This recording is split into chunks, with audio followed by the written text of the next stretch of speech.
जय हिंद। आज हम पढ़ेंगे फिजिक्स में गति। इससे पहले हम लोग पढ़े थे यूनिट एंड डायमेंशन, बोले तो मात्रक और बीमा, जिसमें हम लोग पढ़े थे 10 के घात के बारे में, deci, centi, milli, micro, nano, pico, femto, atto. फिर प्लस वाला पढ़े थे deca, hecto, kilo, mega, giga, tera, penta, exa. इसका यूज कहाँ है ये बताए थे, लेकिन गलत रिकॉर्ड हो गया था। एक बार फिर से देख लेते हैं। जैसे मान लीजिए सेंटी है, तो सेंटी का यूज करना है। आपसे कोई पूछेगा 1 सेंटीमीटर बराबर कितना मीटर, तो ये प्रीफिक्स अगर आपको याद है तो आप तुरंत बता दीजिएगा कि 10 के पावर -2 मीटर, यानी सेंटी का प्रीफिक्स है 10 के पावर -2। जैसे आपसे कोई पूछेगा 1 किलोमीटर बराबर कितना मीटर, तो किलो का प्रीफिक्स कितना है 10 के पावर 3, यानी 10 के पावर 3 मीटर। यानी इसका यूज हम कर सकते हैं अगर ये याद है तो। 1 माइक्रोमीटर 10 के पावर -6 मीटर, 1 नैनोमीटर 10 के पावर -9 मीटर। तो याद रखिएगा, पिछले क्लास में गलती से उल्टा बोल दिए थे और रिकॉर्ड हो गया था, फिर चेंज नहीं कर पाए। चलिए दोस्तों, तो आज हम लोग को पढ़ना है गति। जब कोई भी वस्तु जो है अपना समय के रिस्पेक्ट में जो है पथ पे चलती है तो वही ना गति हो गया। तो इस गति चैप्टर में, मोशन में, हम लोग आज अदिश राशि, सदिश राशि, दूरी, विस्थापन, और भी अगर गति चैप्टर है, न्यूटन्स लॉ नहीं है तो इसमें हो ही नहीं सकता है, न्यूटन्स लॉ आदि पढ़ेंगे। उत्तोलक पढ़ना है, सरल मशीन, उत्तोलक के प्रकार, प्रथम श्रेणी, द्वितीय श्रेणी, तृतीय श्रेणी, ये सब पढ़ना है। तो चलिए स्टार्ट करते हैं बहुत ही मज़ेदार तरीके से। जब भी फिजिक्स पढ़िए, फिजिक्स को अनुभव कीजिए दैनिक जीवन में कि कहाँ पे फिजिक्स छुपा हुआ है। हम आपको अनुभव करना सिखाएंगे। सबसे पहले अदिश राशि। दिश यानी दिशा, और लग गया यानी उल्टा हो गया, जिसमें दिशा न हो, वैसी भौतिक राशि जिसमें केवल परिमाण हो, दिशा नहीं हो, उसे अदिश राशि कहते हैं। अदिश यानी जिसमें दिशा न हो। एग्जाम्पल में है द्रव्यमान, चाल, आयतन, कार्य, समय। कैसे पहचानेंगे आप खुद इसको अनुभव कीजिए। द्रव्यमान में सिर्फ परिमाण है, दिशा क्यों नहीं। द्रव्यमान यानी कि आपका जैसे वेट हो गया, आप मान लीजिए 50 kg के हैं, 50 kg आपका वेट हो गया द्रव्यमान। 50 kg है तो क्या है, इसमें सिर्फ परिमाण है ना 50 kg। उत्तर दक्षिण पूर्व पश्चिम थोड़ी है, किधरों मुंह करके कीजिएगा आपका वेट 50 kg ही रहेगा। उसी प्रकार चाल है, आयतन है, कार्य है, समय है, ऊर्जा, इस सब में दिशा नहीं है। लेकिन इसमें एक एक्सेप्शन भी है, विद्युत धारा, जिसमें दिशा है फिर भी यह अदिश है, क्योंकि यह बीजगणितीय रूल को फॉलो करता है। एक स्पेशल होता है सदिश के लिए रूल, ट्रायंगल रूल, उसको ये फॉलो नहीं करता है। ट्रायंगल रूल को बताएंगे सदिश में ट्रायंगल रूल क्या होता है। विद्युत धारा की दिशा होती है, कहा जाता है विद्युत धारा की दिशा इलेक्ट्रॉन के दिशा का उल्टा होता है। इलेक्ट्रॉन अगर मान लीजिए इधर चल रहा है तो विद्युत धारा की दिशा इधर मानेंगे, लेकिन फिर भी यह अदिश है, याद रखिएगा। अन्य है ताप, दाब, यानी आपको द्रव्यमान, चाल, आयतन, कार्य, समय, ऊर्जा, ताप, दाब, विद्युत धारा इत्यादि क्या है, अदिश राशि है। सदिश राशि क्या होता है, तो सदिश यानी जिसमें साथ में दिशा हो, सदिश। वैसी भौतिक राशि जिसमें परिमाण के साथ साथ दिशा भी रहती है, नाम से यह स्पष्ट है, सदिश यानी दिशा हमारे साथ है। और इसमें एक खास बात क्या है, ये जोक के निश्चित नियम के अनुसार जोड़ी जाती है, उन्हें सदिश राशि कहते हैं। जैसे वेग, विस्थापन, बल, त्वरण। अब देखते हैं हम लोग सदिश अदिश का तुलना करके कि आखिरकार सदिश क्या है और अदिश क्या है। अदिश जो है ना, वो मैथ का रूल फॉलो करता है, बीजगणितीय रूल। जो अलजेब्रा हम लोग पढ़ते हैं तो बीजगणितीय रूल जो है ना, मैथ का रूल फॉलो करता है, जोड़ घटाव गुणा भागी सब। अदिश जैसे 5 kg, एक का वेट मान लीजिए 50 kg है, और एक आदमी का वेट है मान लीजिए कि 70 kg, तो 120 kg हो गया। ये अदिश में हम जोड़ सकते हैं, तो ये बीजगणितीय रूल को फॉलो करता है। लेकिन सदिश में वैसी बात नहीं है। सदिश कहता है कि हम बीजगणितीय रूल नहीं जानते हैं, हम जानते हैं स्पेशल क्लास, जिसको बोलते हैं ट्रायंगल रूल। कैसे? जैसे विस्थापन एक सदिश राशि है। मान लीजिए कोई आदमी जो है 3 मीटर गया दक्षिण, फिर जो है 4 मीटर गया पूरब, तो ये आपका दूरी हो गया, मार्ग की लंबाई दूरी हो गई। लेकिन सदिश बोलता है कि हम ट्रायंगल रूल फॉलो करते हैं, ये ऐसे ऐसे घूम के नहीं जाएंगे, हम शॉर्टकट मारेंगे विस्थापन। ये ऐसे गया तो ये दूरी हो गया आपका, ये अदिश हो गया। लेकिन ट्रायंगल रूल कहता है कि नहीं, हम शॉर्टकट मारेंगे। 3 और 4, इसका पाइथागोरस प्रमेय से कितना हो जाएगा? 3 के स्क्वायर 9, 4 के स्क्वायर 16, 16 9 25, 25 का रूट कितना हो जाएगा? 5, यानी ये 5 मीटर हो जाएगा विस्थापन, शॉर्टेस्ट डिस्टेंस। तो ये ट्रायंगल रूल हुआ। तो सदिश जो है क्या करता है? ट्रायंगल रूल फॉलो करता है, ट्रायंगल की तरफ बनाना। अब देखिए यहाँ पे वेग, विस्थापन, बल, त्वरण, ये सब क्या है? सदिश है। और आपको पूछा जाए कि वेग और चाल में, एक बहुत अच्छा एग्जाम्पल देते हैं आपको दैनिक जीवन का, आपको जिससे क्लियर हो जाएगा कि आखिरकार सदिश अदिश में अंतर ही क्या है, वेग और चाल। एगो चोर था, चोर जो है चोरी करके भाग गया, और भागा मान लीजिए 5 मीटर पर सेकंड के वेग से, चाल से 5 मीटर पर सेकंड के चाल से भाग गया। जब पुलिस को पता चला तो पीछा कर दिया, मान लीजिए उसका दुगुना चाल से, 10 मीटर पर सेकंड से। अब आप बताइए, क्या पुलिस जो है चोर को पकड़ पाएगा? हम कहते हैं नहीं पकड़ पाएगा। क्यों? क्योंकि पुलिस को दिशा ही पता नहीं है, वह चाल से भागा है 10 मीटर पर सेकंड। चोर मान लीजिए पूरब में भागा, पुलिस मान लीजिए पश्चिम में भाग रहा है, कभी नहीं पकड़ पाएगा। लेकिन अगर वो उनको वेग पता होता, यानी दिशा पता होता कि चोर किस दिशा में भागा है 5 मीटर पर सेकंड से, तब वह स्पीड बढ़ा करके चोर को पकड़ लेते हैं। तो यही अंतर होता है सदिश और अदिश में। सदिश में आपको दिशा पता है, लेकिन अदिश में नहीं। चाल में पता नहीं है, लेकिन वेग में पता है कि किधर भागा है। उसी तरह से विस्थापन में आपको दिशा पता है, जैसे इधर गया 3 मीटर, ये गया 4 मीटर, लेकिन इसमें दिशा पता है कि इधरे होगा, है ना। तो दूरी में दिशा पता नहीं होता है, विस्थापन में दिशा पता होता है। चलिए आगे देखते हैं। अब कहा जा रहा है कि दूरी के बारे में पढ़ना है। दूरी के बारे में पढ़ना है।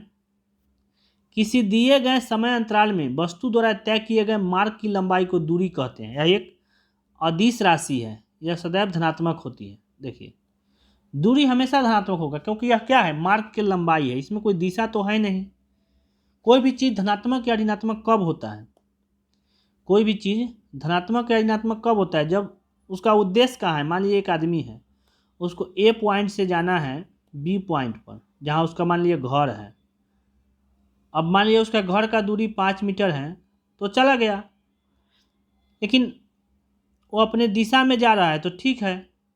लेकिन मान लिया वो चला गया, इधर चला गया, तो उल्टा चला गया ना, जहाँ जाना है उधर तो गया नहीं, उल्टा चला गया तो ऋणात्मक हो गया। लेकिन दूरी में तो कोई बात ही नहीं है, दूरी में तो दिशा ही नहीं है ना, किधर जाना है कोई अथी नहीं है, अपना चलते रहिए मार्ग की लंबाई ऐसे ऐसे ऐसे ऐसे। तो ये सब क्या हो गया? दूरी हो गया। किधरों चलिए, कोई दिशा का मतलब ही नहीं। जब दिशा ही नहीं है तो पॉजिटिव निगेटिव का कोई सवाल ही नहीं उठता है, क्योंकि दिशा में, जिस दिशा में चलना है उस दिशा में चलेंगे तब ना पॉजिटिव होगा। तो इसमें तो दिशा है ही नहीं, तो दूरी क्या हो जाएगा? हमेशा पॉजिटिव होगा, इसमें निगेटिव होने का कोई संभावना ही नहीं है। लेकिन विस्थापन एक निश्चित दिशा में दो बिंदुओं के बीच की लंबवत यानी न्यूनतम दूरी को विस्थापन कहते हैं। इसका ऐसा ही मात्रक मीटर होता है। देखिए अब हम आपको जो है ना विस्थापन और दूरी में अंतर समझाते हैं। देखिए, ये अक्सर जीवन में होते रहता है। खेत है, क्या होगा? मान लीजिए किसी को यहाँ से जाना है, यहाँ ए पॉइंट से बी पॉइंट पे जाना है।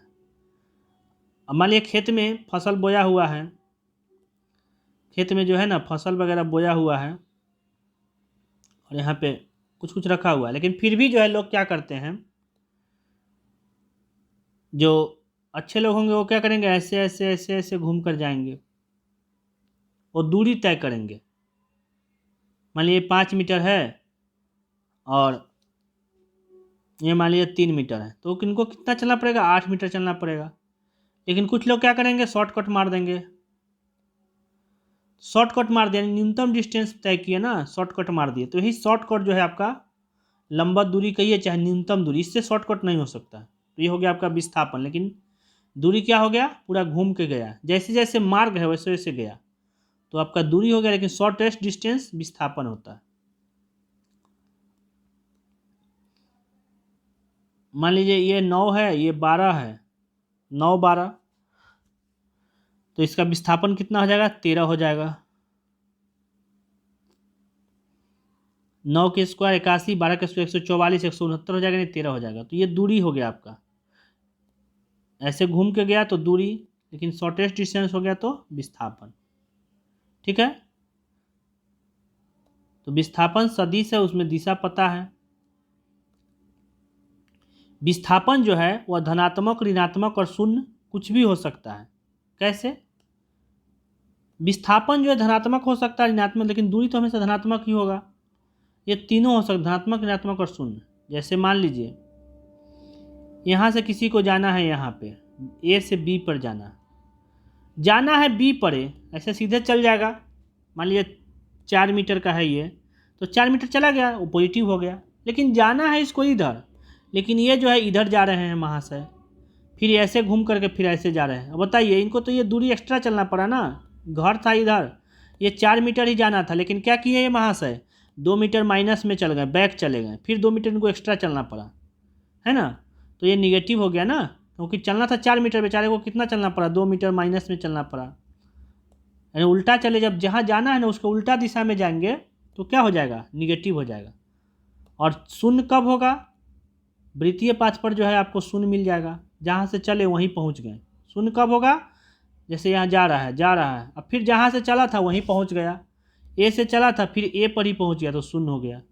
जैसे मान लीजिए किसी का घर है, घर से बेचारे चले ड्यूटी से आए, फिर ड्यूटी करके फिर घर आ गए, पूछे उसका विस्थापन क्या हुआ, तो फिर विस्थापन शून्य हो गया, क्योंकि वह जहाँ से चला था वहीं पहुँच गया, तो विस्थापन शून्य।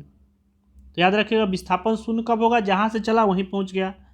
निगेटिव कब होगा, निगेटिव तब होगा जब वह उल्टा दिशा में चले, जहाँ चलना है उसको उल्टा दिशा में चले तो निगेटिव हो जाएगा। ठीक है, तो विस्थापन जो है निगेटिव हो जाएगा, शून्य हो जाएगा, और धनात्मक तो होगा ही, जिधर चलना है उधर चलेगा। आगे चलते हैं, चाल। किसी वस्तु द्वारा प्रति सेकेंड तय की गई दूरी को चाल कहते हैं। प्रति सेकेंड ये क्या होता है, प्रति सेकेंड तय की गई दूरी। देखिए, पहला बात तो चाल में दिशा नहीं होता है, तो जब दूरी में समय से भाग करेंगे, दूरी अदिश राशि है, बताए थे ना, मार्ग की लंबाई दूरी होता है, अदिश है, इसमें कोई दिशा होता ही नहीं है। तो जब दूरी में समय से भाग करेंगे तो निकलेगा चाल, जब विस्थापन में समय से भाग करेंगे तो निकलेगा वेग, क्योंकि वेग सदिश राशि है, तो सदिश बला में भाग करेंगे। वेग में क्या करेंगे, विस्थापन में समय से भाग करेंगे, विस्थापन में। और चाल कब निकलेगा, जब दूरी में समय से भाग करेंगे, है ना। दूरी अदिश है तो उसमें समय से भाग करेंगे तो निकलेगा वेग, विस्थापन में समय से भाग करेंगे तो निकलेगा, सॉरी, दूरी में समय से भाग करेंगे निकलेगा चाल, विस्थापन में समय से भाग करेंगे निकलेगा वेग। तो कह रहा है कि 1 प्रति सेकंड, यानी 1 सेकंड में तय की गई दूरी क्या कहलाता है, चाल। देखिए, मान लीजिए कोई आदमी 10 सेकंड में 50 मीटर दूरी तय करता है, तो बताइए 1 सेकंड में कितना जाएगा, 50/10 यानी 5 मीटर। तो कह सकते हैं ना 5 मीटर प्रति सेकंड, यही आपका चाल हो गया। यानी 1 सेकंड में कितना, वही हो गया चाल। चाल का क्या मतलब हो गया, 1 सेकंड में कितना, प्रति सेकंड कितना। तो इसको क्या करेंगे निकालने के लिए, यानी कि 10 सेकंड में किए थे 50 मीटर, 50 मीटर दूरी था, तो 1 सेकंड में 50/10, तो क्या किए, दूरी में हम लोग समय से भाग किए ना। तो जब दूरी में समय से भाग करते हो क्या निकलता है, चाल निकलता है। चाल का ऐसा ही मात्रक मीटर पर सेकंड, क्योंकि दूरी का मात्रक मीटर, समय का मात्रक सेकंड, यानी मीटर पर सेकंड। उसी प्रकार वेग भी समझ गए, क्योंकि जब विस्थापन में समय से भाग करेंगे तो क्या निकलेगा, वेग। वेग सदिश है तो सदिश वाला में भाग करेंगे, किसी वस्तु के विस्थापन की दर को या एक निश्चित दिशा में प्रति सेकंड वस्तु द्वारा तय की गई दूरी को, निश्चित दिशा क्यों कहा, क्योंकि विस्थापन सदिश राशि है, निश्चित दिशा में तय की गई दूरी को क्या कहेंगे? वेग कहेंगे। वेग में क्या करना है? विस्थापन में समय से भाग करना है। जब विस्थापन बटा समय करेंगे ना, विस्थापन सदिश में जब समय से भाग करेंगे तो क्या हो जाएगा? वेग। ठीक उसी प्रकार हो गया, मान लीजिए कि 5 सेकंड में 100 मीटर विस्थापन हुआ, तो 1 सेकंड में विस्थापन 100 है, तो विस्थापन में समय से भाग कर दिए 100/5 यानी 20 मीटर पर सेकंड, है ना। तो ये आपका क्या हो गया? वेग हो गया। आगे चलते हैं। त्वरण, 3 चीज याद रखिएगा। वेग, सबसे पहले विस्थापन, उसके बाद वेग, फिर त्वरण। विस्थापन, विस्थापन क्या है? सदिश राशि है।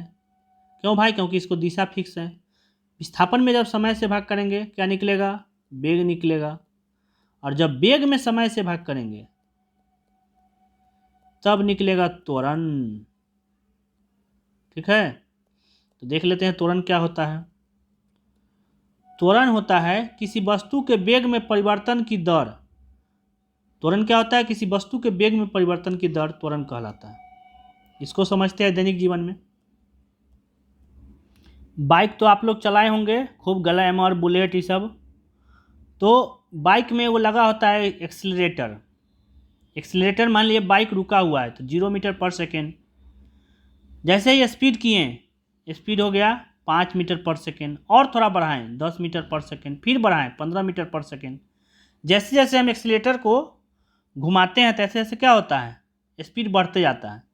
तो वेग क्या हो रहा है? बदल रहा है। 0 से 5 हो गया, 5 से 10 हो गया, 10 से 15 हो गया।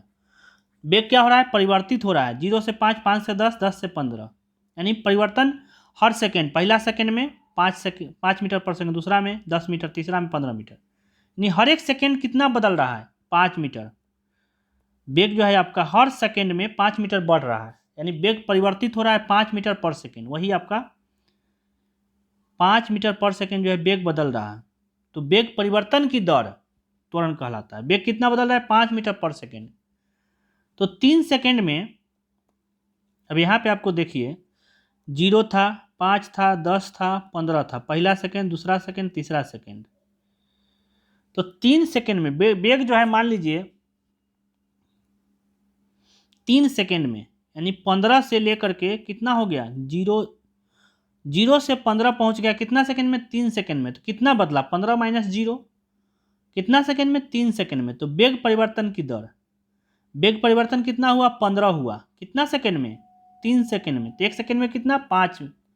तो 5 मीटर पर सेकेंड स्क्वायर, क्योंकि वेग तो पहले ही 15 मीटर पर सेकेंड हो चुका था और फिर समय से भाग किए। फिर से देख लीजिए, वेग जो है 15 पहले था, बाद में हो गया, पहले 0 था, बाद में हो गया 15, यानी कितना बदला? 15 माइनस 0, यानी 15 मीटर पर सेकेंड वेग बदल गया। लेकिन कितना सेकेंड में? 3 सेकेंड में। तो 1 सेकेंड में कितना होगा? भाग करेंगे 3 से, यानी 15 मीटर पर सेकेंड बटे सेकेंड, यानी 15 मीटर बटे 5 मीटर, यानी कि सॉरी 3 ना होगा भाग में, 15 भागा 3, यानी 5 मीटर पर सेकेंड स्क्वायर हो जाएगा। क्योंकि पहले तो वेग में सेकेंड लगा हुआ था बटा में, फिर 1 सेकेंड से भाग करेंगे 3 सेकेंड, तो 15 में 3 से भाग करेंगे 5 मीटर पर सेकेंड स्क्वायर आपका वेग हो गया। यानी 5 मीटर पर सेकेंड स्क्वायर क्या हो गया? वेग नहीं, त्वरण हो गया। तो त्वरण क्या होता है? वेग परिवर्तन की दर, कितना था कितना हो गया। एक और देख लेते हैं। जैसे मान लीजिए कि मोटरसाइकिल किसी के पास ग्लैमर है, 0 चला, चलो और स्पीड कर दिया 10, 20, तो 2 सेकेंड में कितना हो गया? 20। तो 0 से 20 हो गया ना, तो 1 सेकेंड में कितना हो गया? 10, यानी 10 मीटर पर सेकेंड स्क्वायर। वेग जो है 10 मीटर पर सेकेंड हुआ, लेकिन बदला कितना? 2 सेकेंड में। तो 1 सेकेंड में 10 मीटर पर सेकेंड स्क्वायर। आगे चलते हैं। इसमें कह रहा है कि अगर त्वरण ऋणात्मक होगा तो क्या होगा? मंदन कहलाएगा। जब गति कम करते हैं, जब मोटरसाइकिल रोकते हैं तो क्या करते हैं हम लोग? धीरे धीरे वेग घटाते हैं। तो वेग जब निगेटिव परिवर्तन होगा तो उसको बोलेंगे मंदन, यानी मंद कर रहे हैं, स्लो कर रहे हैं गति, रिटार्डेशन। उसमें क्या होगा? उल्टे हो जाएगा। मान लीजिए कोई गाड़ी जो है 50 के स्पीड में है, आगे देखें कि गाड़ी एक और आ रहा है, तो क्या करेंगे आप? स्पीड कम करेंगे। तो तुरंत जो है 50 से 20 के स्पीड में अगर कम करें तो 50 से 30 हो जाएगा, 30 से 10 हो जाएगा, ठीक है ना। तो क्या किया आप? हर सेकेंड में 20 मीटर पर सेकेंड स्क्वायर मंदन किए। 20 मीटर पर सेकेंड स्क्वायर क्या किए, मंदन किए, यानी घटाएं, तब जाकर के जो वेग आपका घट गया। आगे चलते हैं। प्रक्षेप गति, प्रोजेक्टाइल मोशन। प्रक्षेप गति क्या होता है? जब आप कोई बंदूक छोड़ते हैं, बंदूक जो है, बंदूक से निकला हुआ गोली ऐसे ही न जाता है। बंदूक तो ऐसे पुलिस लोग छोड़ते हैं, लेकिन आप जो है धनुष वगैरह देख सकते हैं, या फिर बॉल, क्रिकेट में बॉल जो है ऐसे ही जाती है, बॉल जब फेंकते हैं तो वो प्रोजेक्टाइल मोशन है, प्रक्षेप गति है। जब कोई पिंड ऐसे नियत त्वरण के अंतर्गत गति करता है जिसकी दिशा पिंड के वेग की दिशा से भिन्न होती है, तो पिंड के वेग का परिमाण एवं दिशा दोनों समय के साथ बदलते रहते हैं। क्या होता है इसमें? परिमाण और दिशा दोनों बदलते रहता है। इस कारण पिंड एक समतल में वक्र पथ पर गति करता है। पिंड का जो है परिमाण और दिशा दोनों बदल जाता है। पिंड के वेग का परिमाण, यानी वेग बदलता है, उसका दिशा ही बदलता है। वेग है तो दिशा बदलेगा ही, तो क्या हो जाता है? प्रक्षेप गति कहलाता है। प्रक्षेप गति का एग्जाम्पल धनुष से छूटा बाण, हवाई जहाज से गिराया गया बम, तोप से छूटा गोला। सबका मार्ग कैसा होता है? परवलयाकार। याद रखिएगा, प्रक्षेप गति का मार्ग होता है परवलयाकार। जब भी कोई चीज़ गिरेगा ऐसे गिरेगा ना, तो परवलय है। उल्टा में कीजिएगा तो ऐसे परवलय, पराबोला। तो प्रक्षेप गति का मार्ग कैसा होता है? परवलयाकार होता है। जब भी कोई चीज़ मारिएगा तो ऊपर जाएगा पहले, फिर गुरुत्वाकर्षण के कारण नीचे आ जाएगा। बम, धनुष से निकला बाण, ये सब क्या हो जाएगा? ऐसे ही गिरेगा। प्रक्षेप गति जो होता है वो द्विविमीय गति होता है। कैसा होता है? द्विविमीय, यानी दो विमा में। द्विविमीय बोले तो समतल हो जाता है ना, जैसे हम लोग समतल में लिख रहे हैं, तो इसमें क्या है? ये आपका चौड़ाई है और ये आपका लंबाई है, तो ये समतल हो गया ना, प्लेन हो गया, प्लेन। लेकिन प्लेन सतह हो गया। लेकिन मान लीजिए कि आपको त्रिविमीय देखना है, तो इसमें लंबाई, चौड़ाई प्लस ऊंचाई तीनों होगा, तब होगा त्रिविमीय। इसी में ऐसे बना दीजिएगा, तो ये लंबाई, चौड़ाई, ऊंचाई तीनों हो जाएगा। ये लंबाई हो गया, ये चौड़ाई हो गया, ये वाला ऊंचाई हो गया। तो ये जो है ना आपका प्रक्षेप गति क्या होता है? द्विविमीय होता है। द्विविमीय गति है, अर्थात एक समतल में गति है। प्रक्षेप को अधिकतम दूरी तक फेंकने के लिए उसे 36 से 45 डिग्री के कोण पर ऊपर की ओर प्रक्षेपित करना चाहिए। अगर आप चाहते हैं, जैसे मान लीजिए आप गोला फेंक रहे हैं, गोला में कोई भी चाहता है मैक्सिमम दूर जाए, तो कैसे फेंकना होगा? आप उसको सिखा दीजिए कि गोला फेंकना है, 45 डिग्री पर फेंकिए, मैक्सिमम जाएगा। तो ये कितना रहना चाहिए?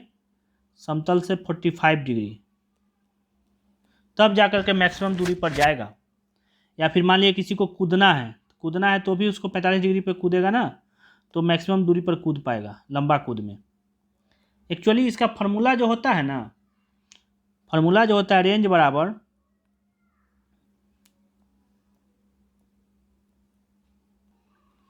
यू स्क्वायर साइन 2 थीटा बटे जी, साइन 2 थीटा बटे जी। देख रहे हैं जी नीचे है, गुरुत्वाकर्षण जो है विरोध करता है। साइन 2 थीटा, यहाँ पे आया है साइन 2 थीटा। साइन 2 थीटा क्यों आया है? साइन 2 थीटा जो है, इसी से पता चलेगा हमको कि मैक्सिमम मान कहाँ पर जाएगा। साइन 2 थीटा, साइन थीटा का मैक्सिमम वैल्यू कहाँ होता है बताइए? साइन थीटा का मैक्सिमम वैल्यू 90 डिग्री पर होता है ना। साइन 90 डिग्री बराबर 1 होता है। तो ये 90 डिग्री कब होगा? ये जो है 90 डिग्री कब होगा? 2 थीटा। जब आपको थीटा 45 डिग्री रखेंगे, यहाँ 45 रख देंगे, तो 45 दूना 90 हो जाएगा। यानी मैक्सिमम वैल्यू कहाँ होगा? 45 डिग्री पर, याद रखिएगा। प्रक्षेप गति की अधिकतम दूरी, रेंज जो है 45 डिग्री पर मैक्सिमम होगा। अब चलिए आगे दिया हुआ है कि प्रक्षेप कोण जो है वो थीटा हो चाहे 90 डिग्री माइनस थीटा हो, ज़्यादा फर्क नहीं पड़ता है। यू स्क्वायर साइन 2 थीटा बटे जी। मान लीजिए यहाँ पे रखिएगा 60, तो 60 दूना 120 होगा ना। तो थीटा या 90 डिग्री थीटा, इससे ज़्यादा फर्क नहीं पड़ता है, परास जो है सेम होगा। इसको कैलकुलेट कीजिएगा तो प्रक्षेप पथ के उच्चतम बिंदु पर वेग एवं त्वरण के बीच जो है 90 डिग्री का कोण बनता है। जब प्रक्षेप पथ के उच्चतम बिंदु पर जाइएगा, ये प्रक्षेप पथ है, तो उच्चतम बिंदु यानी यहाँ हो गया। तो वेग और त्वरण के बीच में 90 डिग्री का कोण बनेगा प्रक्षेप पथ के उच्चतम बिंदु पर। आगे चलते हैं वृत्तीय गति। वृत्तीय गति क्या होता है? वृत्ताकार पथ में गति। जब कोई वस्तु किसी वृत्ताकार मार्ग पर गति करती है तो उस गति को वृत्तीय गति कहते हैं। यदि वह एक समान चाल से गति करती है तो एक समान वृत्तीय गति। इसको समझिए दैनिक जीवन में। जैसे मान लीजिए आपके सर पे एक पंखा है, छत सीलिंग फैन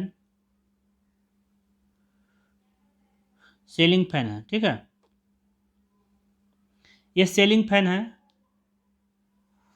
तो सीलिंग फैन क्या करता है? सीलिंग फैन भी तो दूरी तय करता है ना, लेकिन ये कहीं चला जाता है, एक जगह बेचारा स्थिर रहता है ना सीलिंग फैन। ये तो कहीं जाता नहीं है। तो क्या कहेंगे? सीलिंग फैन दूरी तय नहीं कर रहा है। हाँ, कर रहा है, लेकिन ये जो है ना दूरी तय करता है, लेकिन ये कोण तय करता है। ये कहीं जाता नहीं, यहीं पे स्थिर है, ये अपना घूमते रहता है। लेकिन घूमने के साथ साथ क्या करता है? ये एक निश्चित कोण तय करता है, थीटा। जब ये पूरा घूम जाता है एक बार तो कितना कोण तय करता है? 360 डिग्री। बोले तो 2 पाई, क्योंकि पाई बराबर कितना होता है? 180 होता है। तो कोण का तो ऐसा ही मात्रक देख ही रहे, रेडियन होता है। तो पाई जो है रेडियन होता है, पाई रेडियन 180 डिग्री बराबर होता है। यानी एक पूरा चक्कर में 2 पाई रेडियन, 180 गुने 2 यानी 360 डिग्री। तो याद रखिएगा, अगर एक समान वृत्तीय गति करेगा तो क्या होगा? एक समान अगर गति करता है वृत्त पथ पर तो एक समान वृत्तीय गति कहलाएगा। आगे देखते हैं। वृत्तीय गति एक त्वरित गति है। कैसा गति है? त्वरित गति है, क्योंकि वेग की दिशा प्रत्येक बिंदु पर बदल जाती है। अब ये कैसे होगा? देखिए, वृत्तीय गति में क्या होता है? वेग की दिशा प्रत्येक बिंदु पर बदल जाती है। अगर आपसे पूछे कि बताइए, हम वेग जो है एक समान रखे हुए हैं 5 मीटर पर सेकेंड, क्या त्वरण होगा कि नहीं? बहुत अच्छा क्वेश्चन है। वेग हमेशा 5 मीटर पर सेकेंड रखे हुए हैं, क्या त्वरण होना संभव है कि नहीं? हम कहेंगे यदि सीधा चल रहा है सीधे मार्ग पर तो त्वरण संभव नहीं है, क्योंकि वेग परिवर्तन होना चाहिए। जब भी वेग परिवर्तन होगा तभी त्वरण आएगा। बिना वेग परिवर्तन के त्वरण आ ही नहीं सकता है, क्योंकि हमेशा 5 मीटर है तो त्वरण कहाँ से आ जाएगा? लेकिन जब आप वृत्तीय पथ पर चलते हैं, भले ही आपका वेग 5 मीटर पर सेकेंड है, लेकिन आपका त्वरण होगा। क्यों होगा? क्योंकि वेग तो परिमाण तो नहीं बदल रहा है। वेग का 5 मीटर पर सेकेंड जो है, वेग का परिमाण तो नहीं बदल रहा है, लेकिन इसका दिशा बदल रहा है वृत्तीय पथ पर। कैसे? इसीलिए दिशा बदलने के कारण त्वरण हो जाता है। देखिए, जब यहाँ पे जब वस्तु रहेगा तो उसका दिशा जो है इसका स्पर्श रेखा की तरफ यानी इधर होगा। जब वही वस्तु यहाँ पे रहेगा इसका दिशा इधर होगा। जब यही वस्तु यहाँ होगा इसका दिशा यहाँ होगा। यानी स्पर्श रेखा जिधर होगा ना वही इसका दिशा होगा। यहाँ रहेगा इसका दिशा इधर होगा। भले ही 5 मीटर पर सेकेंड इसका वेग है, परिमाण है, लेकिन इसका दिशा बदल रहा है। तो दिशा बदल यानी त्वरण बदल रहा है। तो त्वरण बदलने की दर को ही तो सॉरी वेग बदल रहा है तो वेग परिवर्तन की दर तो ही त्वरण कहलाता है ना। तो याद रखिएगा, वृत्तीय पथ पर जो है परिमाण भले ही वेग का नहीं बदलता है, 5 का 5 ही रहता है, लेकिन दिशा बदल रहा है। इसलिए कहा जाता है कि वृत्तीय पथ पर जो गति है वह कैसी गति है? त्वरित गति है। कैसी गति है? त्वरित गति है, क्योंकि वेग की दिशा प्रत्येक बिंदु पर बदल रही है, भले परिमाण न बदले। अब एक और अच्छा एग्जाम्पल दे दिया है कि डोरी से लड़का में हम लोग खेलते थे ना, एगो क्या करते थे, एगो बॉल को क्या करते थे, डोरी से बांध देते थे और खूब घुमाते थे। इसको घुमाते रहिए, मज़ा आता था घुमाने में। ये भी एक क्या है? वृत्तीय गति है। हर बिंदु पर जो है इसका जो है दिशा बदलते रहता है। कहीं पर भी देख लेंगे इसका दिशा जो है बदलेगा। यहाँ पे देखना है तो इसको स्पर्श रेखा बना दीजिए, इसको दिशा। इसमें वो क्वेश्चन रहता है कि डोरी टूट जाएगा तो पत्थर किधर गिरेगा? मान लीजिए इसका ये घुमा रहा है पत्थर को, डोरी टूट गया इस बिंदु पर, तो ये गिरेगा किधर? जिधर इसका स्पर्श रेखा होगा, इधर में फेंका जाएगा पत्थर। अगर इस बिंदु पे गिरा, टूटा डोरी, तो पत्थर इसका स्पर्श रेखा बनेगा, इधर गिर जाएगा, यानी कि स्पर्श रेखा के दिशा में गिरेगा। यहाँ पे लिखा हुआ है जब घुमाया जाता है पत्थर को तेजी से वृत्तीय पथ पर तो डोरी टूट जाने पर पत्थर स्पर्श रेखा के समान, जो स्पर्श रेखा है उधर उड़ जाता है। ठीक है, तो याद रखिएगा वृत्तीय गति में ऐसा होता है। वृत्तीय गति में हम लोग क्या तय करते हैं? कोण तय करते हैं, यानी थीटा तय करते हैं, दूरी नहीं। विस्थापन या दूरी नहीं, हम लोग क्या तय करते हैं? थीटा। बोले तो रेडियन, कितना रेडियन हुआ। अब चलते हैं कोणीय वेग का। कोणीय वेग वृत्ताकार मार्ग पर गतिशील कण को वृत्त के केंद्र से मिलाने वाली रेखा 1 सेकंड में जितने कोण में घूमती है, जितने कोण से घूमती है, देखिए कोणीय वेग। अब जैसे वेग का तो परिभाषा होता है ना विस्थापन बटा समय, वेग का तो परिभाषा ही होता है ना विस्थापन में जब समय से भाग करते हैं 1 सेकंड में कितना विस्थापन, वही तो वेग है। लेकिन यहाँ पे कह रहा है कि हम सामान्य वेग नहीं है, हम कोणीय वेग है। कैसा वेग है जी? तो कोणीय वेग है। तो कोणीय वेग है तो हाँ, तो कोणीय वेग में हम विस्थापन नहीं लेंगे। क्यों लेंगे नहीं लेंगे? क्योंकि कोणीय वेग में विस्थापन नहीं होता है।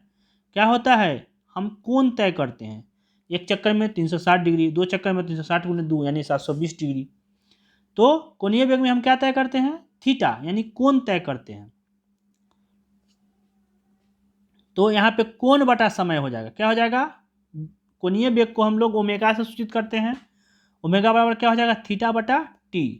क्यों भाई? तो विस्थापन बटा समय होता है वेग, तो विस्थापन की जगह पर कौन आ गया? कोण आ गया। और कोणीय वेग को ओमेगा यानी भी के जगह पर, भी यानी वेग होता है ना वेलोसिटी, कोणीय वेग को डब्लू से लिखते हैं, यू भी डब्लू। अगला ले लिया कि चलो भाई तुम टेढ़ है तो तुमको कोणीय वेग कर देते हैं। तो कोणीय वेग को क्या लिखेंगे? कोणीय वेग यानी ओमेगा बराबर थीटा बटा टी। कोणीय वेग को किस चीज से सूचित करते हैं? ओमेगा से सूचित करते हैं। और ये जब भी एंगुलर वेलोसिटी होगा, जब भी वृत्तीय पथ पर गति होगा, तभी कोणीय वेग आएगा। ठीक है।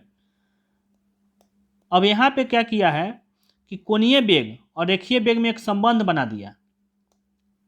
ऐसे आप जान लीजिए, भी यानी वेलोसिटी रेखीय वेग हो गया, कोणीय वेग ओमेगा होता है, तो भी बराबर आर ओमेगा होता है। भी बराबर क्या होता है? रेखीय वेग जो है वह कोणीय वेग में जब आर से गुना करेंगे तो हो जाएगा रेखीय वेग।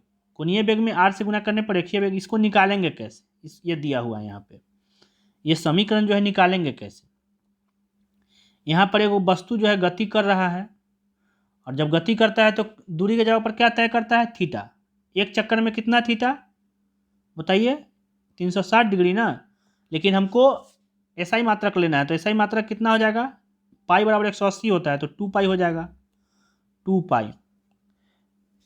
अब बताइए 1 सेकेंड में n चक्कर लगाता है। मान लीजिए कोई बहुत स्पीड चल रहा है, तो 21 सेकेंड में, 1 सेकेंड में अगर 1 चक्कर लगाया, 2 चक्कर लगाया, 3 चक्कर लगाया, मान लीजिए n चक्कर लगाया, एक चक्कर में कितना कोण?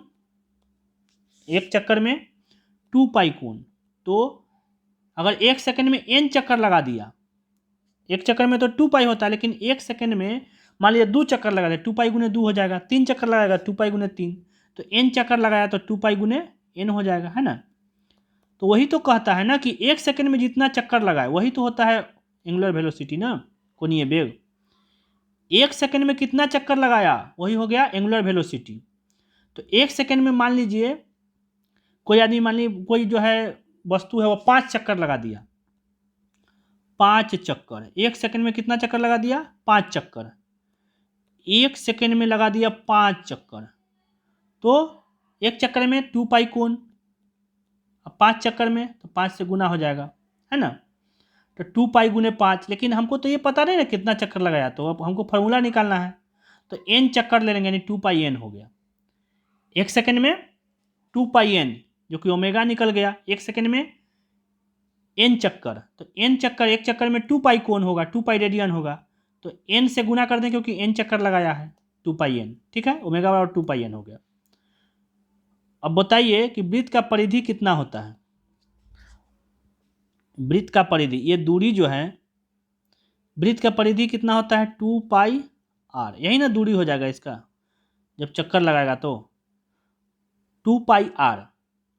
अगर आपको क्या करना होगा, ये दूरी हो गया आपका, तो 1 सेकेंड में मान लीजिए कि एक चक्कर लगाता है, अगर सीधा वेलोसिटी चले, क्योंकि हमको निकालना है वेलोसिटी यानी रेखीय वेग और कोणीय वेग में संबंध। तो अब रेखीय वेग जानते हैं, पहले तो हम निकाल के रख लिए हैं ओमेगा बराबर 2 पाई n, ये हम निकाल के रख लिए हैं। ठीक है, अब हम रेखीय वेग निकालना चाहते हैं। रेखीय वेग कितना होगा? अब 1 सेकेंड में मान लीजिए कोई दूरी जो है, कोई वस्तु जो है 1 सेकेंड में एक चक्कर लगाता है, तो 1 सेकेंड में तय की गई दूरी ही तो वेग होता है ना। 1 सेकंड में कोई वस्तु कितना विस्थापन तय करता है वही तो वेग होता है ना। तो मान लीजिए 1 सेकंड में 1 चक्कर लगा 2πr हो जाएगा, परिधि हो जाएगा।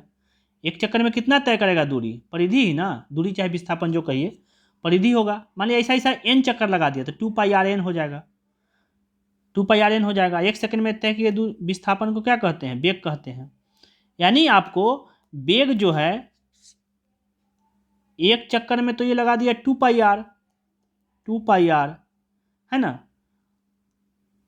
1 चक्कर में 2πr, और ऐसा ऐसा n चक्कर लगाएगा तो 2πrn हो जाएगा, 2πrn। फिर से समझ लीजिए, ये जो है यहाँ पे दूरी हो गया 2πr, जब रेखीय गति चलेंगे तो ये दूरी 2πr, और एक सेकेंड में ही 1 चक्कर से अधिक लगा दिया तो 2πrn हो जाएगा। अब देख रहे हैं दोस्तों, यहाँ पे ओमेगा में 2πn है, इसमें है v में 2πrn, क्या एक्स्ट्रा लग रहा है, r है ना। v बराबर क्या है 2πrn, इसको लिख सकते हैं 2πn, r को अलग कर लीजिए। ये क्या था 2πn, ये ओमेगा था ना, और ये r इधर कर लीजिए, यानी v बराबर r ओमेगा। समझ गए। मेन यहाँ पे यही देखना है कि जब कोण तय करता था तो 2πn हो जाता था ओमेगा, और जब रेखीय गति होता था 2πrn होता था, यानी r गुना हो गया ना रेखीय गति, तो v बराबर क्या हो जाएगा, याद रखिएगा r ओमेगा। जब भी आपसे कोई पूछे तो कहिए रेखीय चाल, रेखीय चाल बराबर हो जाएगा कोणीय चाल गुने त्रिज्या। रेखीय चाल जो है बड़ा होता है, जब कोणीय चाल में त्रिज्या से गुना करेंगे तब निकलेगा हमारा रेखीय चाल। तो आज के लिए इतना ही, अब आगे पढ़ेंगे न्यूटन्स लॉ वगैरह। जय हिंद, जय भारत। अगर वीडियो अच्छा लगे, आपको फिजिक्स दैनिक जीवन के क्रियाकलाप में इसी तरह समझना है तो वीडियो को लाइक कीजिए और चैनल को सब्सक्राइब कीजिए।